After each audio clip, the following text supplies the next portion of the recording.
Hey everybody, welcome to BrickVault. My name is Jack and today is another LEGO Weekly News Update. Now the biggest story I think that happened this week, there's a lot of stuff that went on, but I think the biggest story is the new LEGO Batman movie trailer is now out and we learned some new stuff. The official release date for this movie is February 10th, 2017, and a lot of fans, including myself, are looking forward to the release of this movie. Batman, I think, was one of the best characters from the LEGO movie, and it's awesome to see he has his own feature now. In the trailer, there's a lot of clips where you can guess as to what some of these new sets might be from this movie, but I personally cannot wait to get that new utility belt piece that you can see in a lot of these scenes. Anyways, the movie looks really cool. It's going to be out in about a year from now, and I cannot wait. And while we're on the subject of LEGO movie news, it is worth mentioning that the release date for the new LEGO Ninjago movie is now announced, and that is for September 22nd, 2017. All we have for it is the image of this poster, which I'm not gonna lie, doesn't really grab my interest too much. But a trailer for this movie will probably come out in the near future, and you can guess as to what the new sets might be for this movie. But enough speculation on possible sets. LEGO has just released a bunch of official set images for upcoming sets that are coming out in the summer.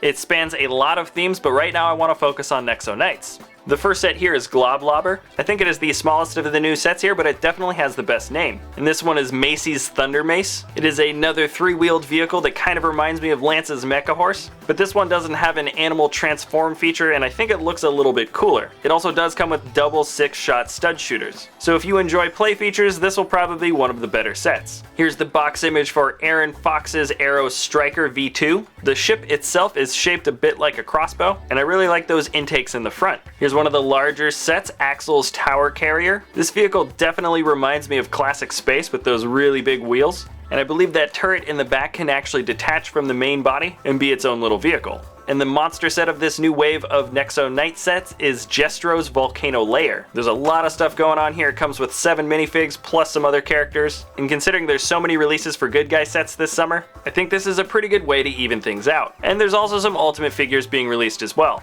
We've got Ultimate Axel, Ultimate Lance, Ultimate General Magmar, and Ultimate Flamma, or Ultimate Flamma. Ultimate Flamma. And I definitely think he looks the best. Also from the same source at hothbricks.com, some unofficial images of some new Nexo Knight sets have been found. One is the Knights Army set.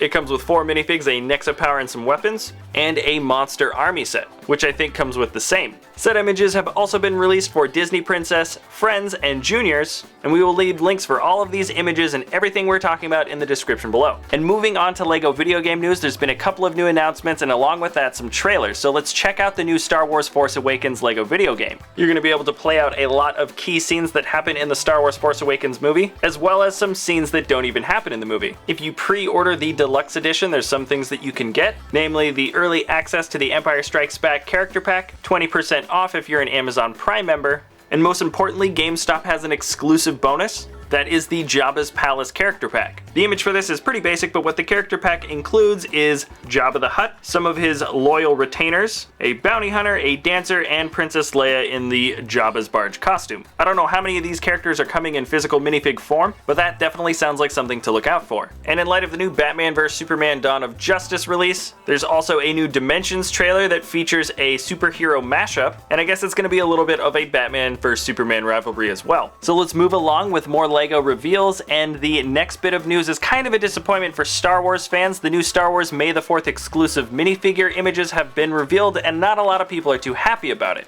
It's another First Order Stormtrooper, and he looks dangerously close to that Heavy Gunner minifig that we got in the Battle Pack not too long ago. And the differences are only very minor printing on the chest, and I think maybe the legs, and he also comes with some sort of backpack. Aesthetically, I don't think it's such a bad minifig, and I know a lot of people are still going to really want him, but when you compare him against some of the previous May the 4th minifigs, he seems a little bit less exclusive and awesome compared to the rest. But anyways, acquiring this minifig would require you to buy $50 or more of LEGO Star Wars stuff anywhere between April 30th and May 4th. Also, on these dates, you can earn double VIP points on LEGO Star Wars purchases, and I think you might also get a free Star Wars Force Awakens poster too. But you don't need to write any of that information now because the May 16th, 2000 store calendar is now available. It's got all this information and a lot more, including that the Ultimate Collector Series Hoth is available on April 30th. So basically, if you buy that Assault on Hoth set on April 30th, you'll be earning double VIP points and getting that exclusive minifig.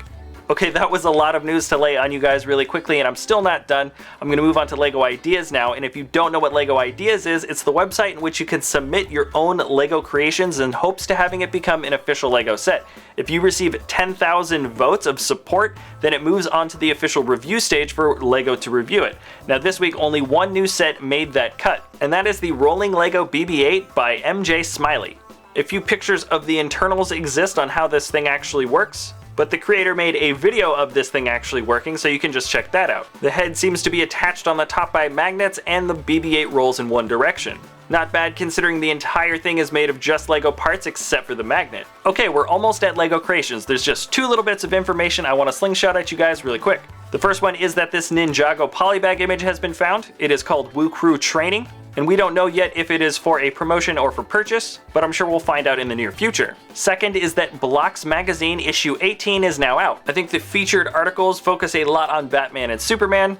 There's instructions on how to make an awesome Dark Knight tumbler, and of course reviews of new LEGO sets and interviews with awesome LEGO artists. Now it's time to move on to our LEGO creation segment. It's my favorite part of the episode. I basically just get to talk about and show off some of the cool builds that I saw this week.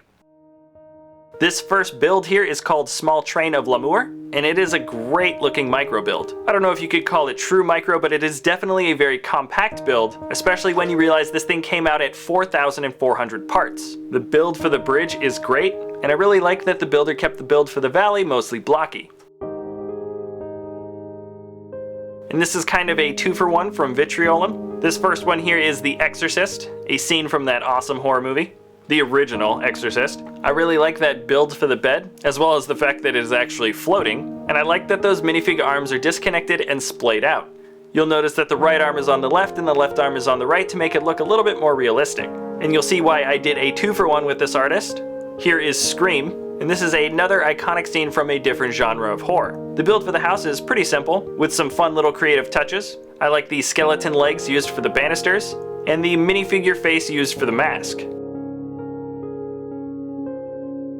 Our next build is called Space Tank S-Class Mark I by Norton74. The influences of classic space are very prevalent in this build, but everything in this scene looks awesome. The design of the tank is based on a World War I tank, and it immediately reminded me of the Indiana Jones movie. I really like what's going on with all this mechanical detailing on the side of the tank, and moving back to the maintenance hangar, I just really like this cluttered and busy atmosphere he seemed to have created.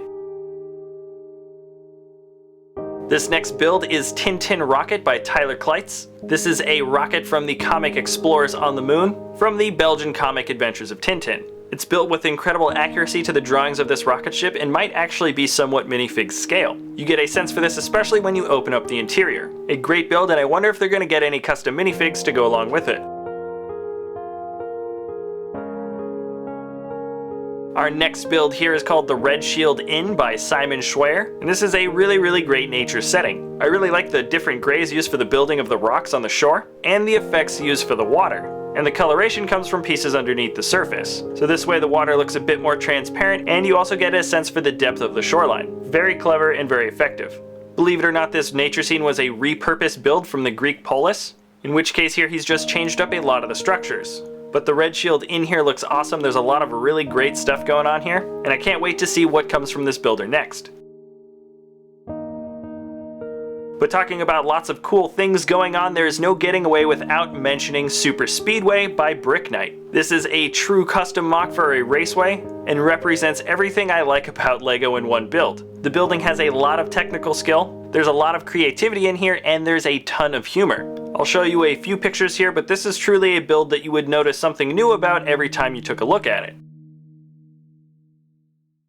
So that's it for this episode. Tune in same time next week for another LEGO Weekly News update, and if you enjoy our content, feel free to subscribe. Thanks a lot for watching, and we'll see you next time at BrickVault.